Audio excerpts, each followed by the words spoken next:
ಪಾಕಿಸ್ತಾನ್ ನೀವು ಪೂಕಿ ಬಿಡ್ಲಿಕ್ಕೆ ಅಷ್ಟೇ ಫೇಮಸ್. ನಮಸ್ಕಾರ ಎಲ್ಲರಿಗೆ, ಜನಾರ್ದನ್ ಸರ್ ಮಾತಾಡ್ತಿರೋದು. ಕುಶಲವೇ, ಕ್ಷೇಮವೇ, ಸೌಖ್ಯವೇ? ವೆಲ್ಕಮ್ ಬ್ಯಾಕ್ ಟು ಗಣೇಶ್ ಕಾರದ ಕ್ರಿಕೆಟ್ ಟಾಕ್ಸ್ ಯೂಟ್ಯೂಬ್ ಚಾನಲ್. ಇವತ್ತು India versus Pakistan women's match ಅದೀದೆಲ್ಲ ಏನೂ ಇರಲಿಲ್ಲ. ಆ್ಯಂಡ್ ನನಗೆ ವಿಡಿಯೋ ಮಾಡುವಂತಹ ಉದ್ದೇಶ ಕೂಡ ಇರಲಿಲ್ಲ. ಪಾಕಿಸ್ತಾನದ ವಿಡಿಯೋ ಮಾಡ್ಕೊಂಡು ಎಂತ ಆಗಬೇಕು. ಬಟ್ ಇವತ್ತಿನ ಮ್ಯಾಚ್ ಹಾಗೆ ಇತ್ತು. ಆಸ್ಟ್ರೇಲಿಯಾ ವುಮೆನ್ಸ್ ಟೀಮ್ಗೆ ಈ ಸಲದೊಂದು ವರ್ಲ್ಡ್ ಕಪ್ಪು ಆಲ್ಮೋಸ್ಟ್ ಒಂದು ಕೈ ಇಟ್ಟಿದೆ ಅವರು. ಇನ್ನೊಂದು ಅಂದರೆ ಫೈನಲಿಗೆ ಪಕ್ಕ ಅವ್ರು ಬರ್ತಾರೆ ಅಂತ ಅನ್ನಿಸ್ತಾ ಇದೆ. ಇನ್ನೊಂದು ಟೀಮ್ ಯಾವುದು ಬರ್ತದೆ ಅಂತ ಕಾದು ನೋಡ್ಬೇಕಂತ. ಎಂಥ ಟೀಮ್ ಮಾರೆ ದೇವರೇ. ಹೇಗೆ ಒಂದು 90s ಕಿಡ್ಸ್ ನಮ್ಮ ಕ್ರಿಕೆಟ್ ನೋಡುವಾಗ ಈ ಅರ್ಲಿ 2000 ತನಕ, ಅದೊಂದು 2005-6 ತನಕ ಆಸ್ಟ್ರೇಲಿಯನ್ ಟೀಮ್ ನೋಡಿದೆ ಗಡ ಗಡ ಗಡ ಗಡ ಅಂತ ಆಗ್ತಾ ಇತ್ತು. ಕರೆಕ್ಟಾ? ಒಬ್ರು ಆದಮೇಲೆ ಒಬ್ರು ದಾಂಡಿಗರೇ ಬರ್ತಾ ಇದ್ರು. ಅಂದರೆ ವಿಕೆಟ್ ತೆಗೆದ್ರೆ ಸೆಲೆಬ್ರೇಟೇ ಮಾಡ್ಬೇಕಂತ ಅನ್ನಿಸ್ತಾ ಇರಲ್ಲ ಬೌಲರ್ಸ್. ಯಾಕಂತಂದರೆ ಒಂದು ತಲೆನೋವು ಹೋದರೆ ಇನ್ನೊಂದು ತಲೆನೋವು ಬರ್ತದೆ. ಈಗ ನೋಡಿ, ಇದು ಹೇಡನ್ ಗಿಲ್ಕ್ರಿಸ್ಟ್ ಓಪನಿಂಗ್ ಬರ್ತಿದ್ರು, ಯಾರೋ ಒಬ್ರು ಔಟ್ ಆದರೆ ಮತ್ತೆ ಪಾಂಟಿಂಗ್ ಬರೋದು, ಅದಾದಮೇಲೆ ಡೇಮಿಯಲ್ ಮಾರ್ಟಿನ್ ಬರೋದು, ಅದಾದಮೇಲೆ ಕ್ಲಾರ್ಕ್ ಬರೋದು, ಅದಾದಮೇಲೆ ಸೈಮಂಡ್ಸು, ಅದಾದಮೇಲೆ ಹಸ್ಸಿ, ಬೆವನ್, ಈ ಥರ ಡ್ಯಾರನ್ ಲೆಮನ್. ಅಂದರೆ ಬೌಲರ್ ಸಹ ಆಡ್ತಾರೆ, ಎಲ್ಲರೂ ಸಹ ದಡ ಬರ್ತಾರೆ, ಹೊಡಿತಾರೆ. ಸೊ ಇವತ್ತು ಹಾಗೇ ಅದದು. ಬರೀ ಏನು ಕ್ರಿಕ್ ಬಸ್ ಅಥವಾ ಕ್ರಿಕ್ ಇನ್ಫೋ ಸ್ಟೋರಿ ಇದು ಸ್ಕೋರ್ ನೋಡಿದವರಿಗೆ ಇದೆಂಥ ಮ್ಯಾಚ್ ಮಾರೆ ಅಂತ ಅನ್ನಿಸ್ತದೆ. ಆಸ್ಟ್ರೇಲಿಯಾ ಬರೀ 221 ರನ್ ಮಾತ್ರ ಹೊಡೆದದ್ದು Pakistan women's against. Pakistan women ಬರೀ 221 ರನ್ ಹೊಡೆದದ್ದು. ಬಟ್ ಪಾಕಿಸ್ತಾನ 114ಕ್ಕೆ ಆಲ್ಔಟ್ ಆಯಿತು. 107 ರನ್ಗಳ ವಿಕ್ಟ್ರಿ ಆಸ್ಟ್ರೇಲಿಯಾಗೆ ಅಂತ. ಬಟ್ ಮ್ಯಾಚ್ ನೋಡಿದವ್ರಿಗೆ ಗೊತ್ತಿರ್ತದೆ, 76 ರನ್ನಿಗೆ 7 ವಿಕೆಟ್ ಹೋಗಿದೆ ಆಸ್ಟ್ರೇಲಿಯಾದು ಈ ಪಾಕಿಸ್ತಾನ ಟೀಮ್ ವಿರುದ್ಧ. ಓ ದೇವ, ಅಲ್ಲಿಂದ ಕಮ್ಬ್ಯಾಕ್, ಎಂಥ ಕಮ್ಬ್ಯಾಕ್! ಅದ್ಭುತ, ಅತ್ಯದ್ಭುತ, ಅಮೋಘ, ಆಶ್ಚರ್ಯ, ಎಂತೆಂಥ ವರ್ಡ್ ಉಂಟೆಲ್ಲ ಹಾಕಿಬಿಡಿ. ಓ ಗಾಡ್, ಭಯಂಕರ comeback to the next level.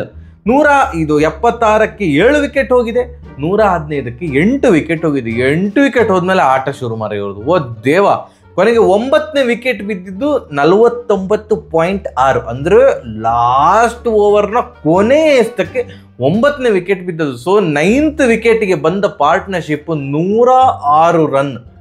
ಅದರಲ್ಲಿ ಬೆತ್ ಮೂನಿ ಅವರು ಈಗ ನಂಬರ್ 3 ರ್ಯಾಂಕಲ್ಲಿ ಇದ್ದಾರೆ ಅಂತ ಅಂದ್ಕೊಳ್ತೇನೆ ODIಯಲ್ಲಿ, ವುಮೆನ್ಸ್ ಕ್ರಿಕೆಟಲ್ಲಿ. ಎಂಥ 100 ಮಾರ! ಆ ಒಂದು ಪ್ರೆಷರ್ ಸಿಚುವೇಶನಲ್ಲಿ 76ಕ್ಕೆ 7 ಹೋಗಿದೆ, 115ಕ್ಕೆ 8 ಹೋಗಿದೆ. ಅದಾದ ಮೇಲೆ ಅಬ್ಬ. ಆ್ಯಂಡ್ ಅವರಿಗೆ ಸಾಥ್ ಕೊಟ್ಟಂತಹ ಅಲನಾ ಕಿಂಗ್ ಒಬ್ಬ ದೇವರೇ. ಯಾರು ಅಂದ್ಕೊಳ್ತಾರೆ ಒಂದು ಬೌಲರ್ ಈ ಥರ ಒಂದು ಸಾಥ್ ಕೊಡ್ತಾರೆ ಅಂತ. ಆ್ಯಂಡ್ ವುಮೆನ್ಸ್ ಕ್ರಿಕೆಟಲ್ಲಿ ನಂಬರ್ 10 ಅಂದರೆ 8 ವಿಕೆಟ್ ಹೋದ್ಮೇಲೆ ಬರುವಂಥ ಆಟಗಾರ್ತಿ.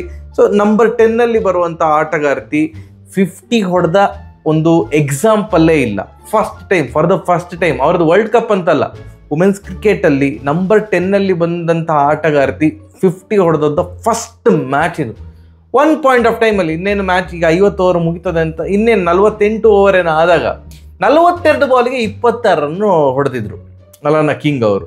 ಅದಾದಮೇಲೆ ನೆಕ್ಸ್ಟ್ 8 ಬಾಲಲ್ಲಿ 24 ರನ್ ಚಚ್ಚಿದ್ರು. ಭಯಂಕರ. 42 ಬಾಲ್ಗೆ 26 ಇದ್ದಂಥ ಆಟಗಾರ್ತಿ 48 ಬಾಲಿಗೆ 50. ಓ ದೇವ, ಕ್ರೇಜಿ ಹಿಟ್ಟಿಂಗ್.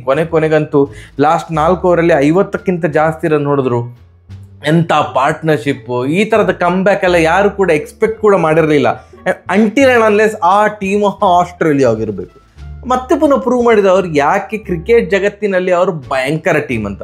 ವುಮೆನ್ಸ್ ಕ್ರಿಕೆಟಲ್ಲಿ ಅಂತೂ ಮೆನ್ಸ್ ಕ್ರಿಕೆಟ್ ಇದು ಟೀಮ್ಗಿಂತ ಒಂದು ಪಟ್ಟು ಕೈ ಮೇಲೆ ಇವರಿದು. ಏನು ಒಬ್ರು ಔಟ್ ಆದರೆ ಒಬ್ರು ಬರ್ತಾರೆ. ಇವತ್ತು 76ಕ್ಕೆ 7 ವಿಕೆಟ್ ತೆಗೆದು ಕೂಡ ಇದು ಪಾಕಿಸ್ತಾನದ ಮಹಿಳೆಯರು ಇವರನ್ನು ಆಲ್ಔಟ್ ಮಾಡ್ಲಿಕ್ಕಾಗಲಿಲ್ಲ. ಒಂದು 120ಕ್ಕೆ 130ಕ್ಕೆ ಆಲ್ಔಟ್ ಮಾಡಿದರೆ ಏನೊಂದು ತಿರುಕನ ಕನಸು ಅಂತ ಹೇಳ್ತಾರಲ್ವ, ಆ ಥರದ ಒಂದು ಕನಸು ಕಾಣಬಹುದಿತ್ತು, ವಿನ್ ಆಗ್ಬೋದಂತ ಪಾಕಿಸ್ತಾನದ ಮಹಿಳೆಯರು. ಬಟ್ 221 ಹೊಡೆದ ಮೇಲೆ ಇವರಿಗೆ ಗೊತ್ತಾಯಿತು ಪಾಕಿಸ್ತಾನಕ್ಕೆ, ಓ ನಮ್ದು ಹಣೆ ಬರಹ ಇಷ್ಟೇ ಮಾರ್ರೆ ಅಂತ. ಯಾಕಂತಂದರೆ ಅವ್ರು ಇರುವುದರಲ್ಲಿ ಒಂದು ರೇಂಜಿಗೆ ಸ್ವಲ್ಪ ಪರವಾಗಿಲ್ಲ ಅಂತ ಅನಿಸೋದು ಅವರ ಬೌಲಿಂಗ್ ಏನೋ ಒಂದು ತಕ್ಕ ಮಟ್ಟಿಗೆ ಮಾಡಿದ್ದಾರೆ. ಆಯ್ತು, 221 ಅಂತಿದ್ರು ಓಕೆ, ಡೀಸೆಂಟ್ ಇನಫ್ ಅಂತಲೇ ಹೇಳ್ಬೋದು. ಬಟ್ ಅದನ್ನು ಚೇಸ್ ಮಾಡುವಂಥ ತಾಕತ್ತು, ಯೋಗ್ಯತೆ ಖಂಡಿತವಾಗಿ ಸಹ ಪಾಕಿಸ್ತಾನಿ ವುಮೆನ್ಸ್ ಕ್ರಿಕೆಟ್ ಟೀಮಿಗಿಲ್ಲ. ಅವರ ಬ್ಯಾಟಿಂಗು ಒಳ್ಳೆದಿಲ್ಲ. ಇವತ್ತು ಆದದ್ದು ಕೂಡ ಹಾಗೆ. ಕೊನೆಗೆ 114 ರನ್ನಿಗೆ ಆಲ್ಔಟ್ ಆದರು. 76ಕ್ಕೆ 7 ವಿಕೆಟ್ ಹೋದರೆ ಆಸ್ಟ್ರೇಲಿಯಾದು, ಇವರಿದು 7ನೇ ವಿಕೆಟ್ ಹೋದಾಗ, ಪಾಕಿಸ್ತಾನದ 7ನೇ ವಿಕೆಟ್ ಹೋದಾಗ 78 ರನ್ ಆಗಿತ್ತು. ಸೊ 7ನೇ ವಿಕೆಟ್ ಬಿದ್ದಾಗಲೂ ಕೂಡ 2 ರನ್ನಿಂದ ಮುಂದೆ ಇದ್ರು ಪಾಕಿಸ್ತಾನ. ಬಟ್ 7ರಿಂದ ಮತ್ತೆ ಆದಂಥ ಆಟ ಇದೆಯಲ್ಲ, ಅದು ಆಸ್ಟ್ರೇಲಿಯಾದ ಆಟ ಆ ಥರ ಇತ್ತು, ಪಾಕಿಸ್ತಾನದ ಆಟವೇ ಇರಲಿಲ್ಲ. 114 ರನ್ನಿಗೆ ಆಲ್ ಔಟು. ಈ ಒಂದು ಸೋಲಿನಿಂದ ಸತತ 3 ಮ್ಯಾಚ್ಗಳನ್ನು ಸೋತಿದ್ದಾರೆ ಪಾಕಿಸ್ತಾನದ ಮಹಿಳೆಯರು. ಆ್ಯಂಡ್ ಆಸ್ಟ್ರೇಲಿಯಾ ಚಿಂದಿ ಏನು ಅವ್ರದ್ದು ಎಲ್ಲ ಇದು ಬೌಲರ್ಸ ಬ್ಯಾಟ್ ಮಾಡ್ತಾರೆ, ಮತ್ತು ಬ್ಯಾಟ್ಸ್ಮನ್ ಕೂಡ ಬೌಲಿಂಗ್ ಹಾಕ್ತಾರೆ, ಆಲ್ರೌಂಡರ್ಸು ಒಟ್ರಾಶಿ ಉಂಟು. ಏನು ನೆಕ್ಸ್ಟ್ ಲೆವೆಲ್ ಟೀಮ್ ಅವರನ್ನು ಸೋಲಿಸೋದಂದರೆ ಅಸಾಧ್ಯ, ಅದು ಸುಲಭದ ಮಾತಲ್ಲ. ನೀವು ಅವರನ್ನು ಸೋಲಿಸ್ತೀರಾ ಅಂಥ ಕ್ರಿಕೆಟ್ ಆಡ್ಬೇಕು ನೀವು. A1 ಅಂತ ಹೇಳ್ತಾರಲ್ಲ ಆ ಥರದ ಕ್ರಿಕೆಟ್ ಆಡಿದರೆ ಮಾತ್ರ ಆಸ್ಟ್ರೇಲಿಯನ್ ಟೀಮನ್ನು ಸೋಲಿಸ್ಬೋದು. ಸೊ ನಾವು ಏನು ಅಪೇಕ್ಷೆ ಮಾಡೋದು ಅಂತಂದರೆ, ನಮ್ಮದೀಗ ODI ಕ್ರಿಕೆಟಲ್ಲಿ, ವುಮೆನ್ಸ್ ODI ಕ್ರಿಕೆಟಲ್ಲಿ ನಂಬರ್ 1 ಇದು ಏನು ಬ್ಯಾಟರ್ ಯಾರು ಅಂತಂದರೆ ಸ್ಮೃತಿ ಮಾಂಧಾನ ಅವರು. ಸ್ಮೃತಿ ಮಾಂಧಾನ ಅವರಿಗೊಂದು ಎಲ್ಲ ಟ್ರೋಲ್ ಎಲ್ಲ ಪೇಜಲ್ಲೆಲ್ಲ ನೋಡ್ತಾ ಇರ್ತೇನೆ. ಇದು ಬೈಲ್ಯಾಟ್ರಲ್ ಸೀರೀಸಲ್ಲಿ ಸೂಪರ್, ICC ಟೂರ್ನಮೆಂಟ್ ಬಂದ ಕೂಡಲೇ ಅದೊಂದು ಜೋಕರಿದು ಇಮೋಜಿ ಹಾಕಿ ಎಲ್ಲ ಟ್ರೋಲ್ ಮಾಡ್ತಿದ್ದಾರೆ.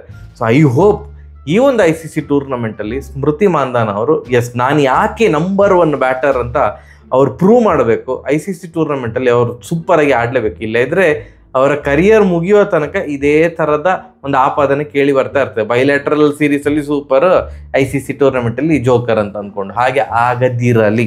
ನಾಳೆ ಭಾರತದ ಮ್ಯಾಚ್ ಉಂಟಂತ ಅಂದ್ಕೊಳ್ತೇನೆ. ಹೌದು, ಭಾರತ ಮ್ಯಾಚ್ ಉಂಟ ಅಂತ. ಭಾರತ ಜಯ ಸಾಧಿಸಲಿ. ಕಮೆಂಟ್, ಇವತ್ತಿನ ಮ್ಯಾಚ್ ಯಾರಾದರೂ ನೋಡಿದ್ದಿದ್ರೆ ಕಮೆಂಟ್ ಸೆಕ್ಷನಲ್ಲಿ ತಿಳಿಸಿ. ನಂಗಂತ ಭಾರಿ ಖುಷಿ ಆಯಿತು. ಅಬ್ಬಾ ದೇವರೇ, ಪಾಕಿಸ್ತಾನ ಸೋಲೋದು ನೋಡಿದ್ರೆ ಭಾರಿ ಖುಷಿಯಪ್ಪ. ಸರಿಯಾಗಿದೆ, ಬರುವ. ನಮಸ್ಕಾರ.